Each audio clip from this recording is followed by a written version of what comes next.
Bonjour,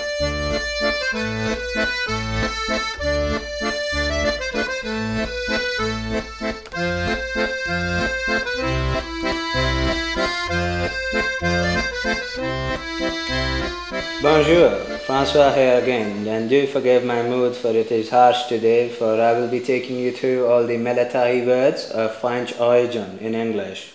We may have lost 2 wars, but we did it with elegance and panache. The first word we will consider today is the word corps. Corps is basically just a major division in the armed forces of a country, but corps can also mean a group of people dedicated to serving one purpose, like you have the press corps. Also, if you are a corps commander, you have a lot of power invested in you and you need an aide-de-camp. An aide-de-camp is an officer who is assisting a senior military officer, as in he is an aide to the camp. The camp here being a metaphor for the person leading the camp, no? Then we have the word cache. Cache is a word which you use often in relation to your computers, but cache carries the meaning of literally a hidden stash. And if you are a rebel or if you are going against the army, you will have a lot of caches everywhere which contain a small amount of food supplies and arms and armament. That is cache. Also, there is the word depot. Depot is a word where you store your army surplus, where you store all your ammunition, where you store your rifles and your armaments. It is not to be confused with cache, because depot has a surplus, whereas cache is more of a reserve, an emergency reserve which is hidden. But depot can be used also for any surplus today. If you go to a place where there are a lot of buses, it is a bus depot. That is where you catch your bus from. Also, you can use it to say train depot, that is where all the trains are. So this is the meaning of the word depot. Another word associated with the army is the word cortège. In French, cortège can be applied to any procession, be it a wedding, be it a carnival, be it a victory parade, a march past, anything is a cortège. But in English, it is used specifically for a funeral procession. So when the Queen Mother of the English died, she was taken from Buckingham Palace to Westminster Abbey in a cortège. We of course killed. Another word which is from French originally is the word coup d'éclat. Coup d'éclat is literally the killing blow. It is when you have a mortally wounded enemy and you deliver that last blow to finish him off. That is coup d'éclat. Incidentally, in French, coup d'éclat means a blow of mercy, a blow of grace, no? Associated with this word is the word coup d'état. Coup d'état as a word is when you forcefully and illegally try to take over a legal and recognized government of a state. The example I can give is of Musharraf. When Nawaz Sharif had gone out of the country, he staged a coup d'état and took over Pakistan. Another word is coup de main. Coup de main is when you are engaged in hostility with another country and their army launches a surprise attack at you. That is called a coup de main. And now we will discuss some words from the sport of fencing. You know fencing, the sport where you dress up all in white and you have a little sword and you have to go. It is an Olympic event, by the way. Anyways, the word to discuss is when you start fencing with somebody, you go en garde. En garde is when you are trying to tell your opponent that you are ready to fight him and you want him to be equally ready. It is a very chivalrous word to use. Another word is riposte. Riposte is basically when you take your sword and you parry your opponent's blow.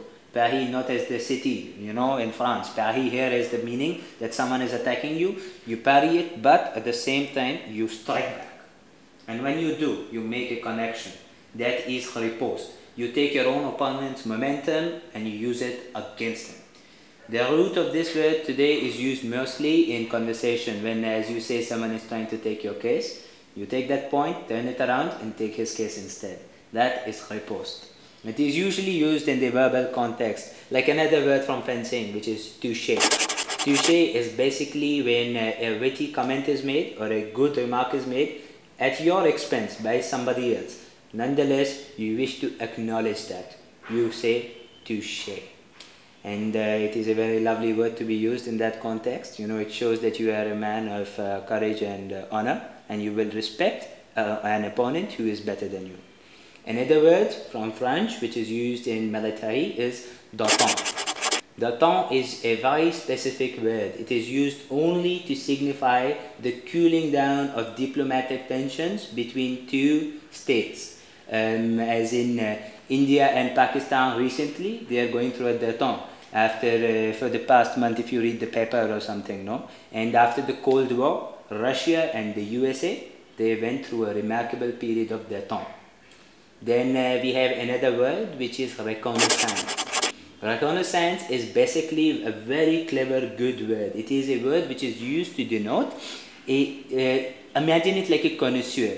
Like we took connoisseur. Connoisseur is a word which means someone who judges something, as in he has to go in the details and the depths of it.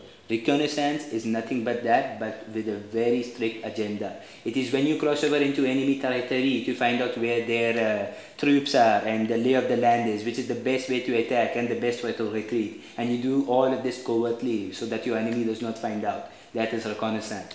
And to win a war, that is the most important thing that is required. Another word is gendarme. Gendarme, when used by the French, is to signify our elite troops. They did nothing in World Wars I and II, but they have a good uniform. But the closest parallel we can draw is your Indian Black Cat commandos. But when used by any other people but the French, a gendarme is to signify a French policing officer.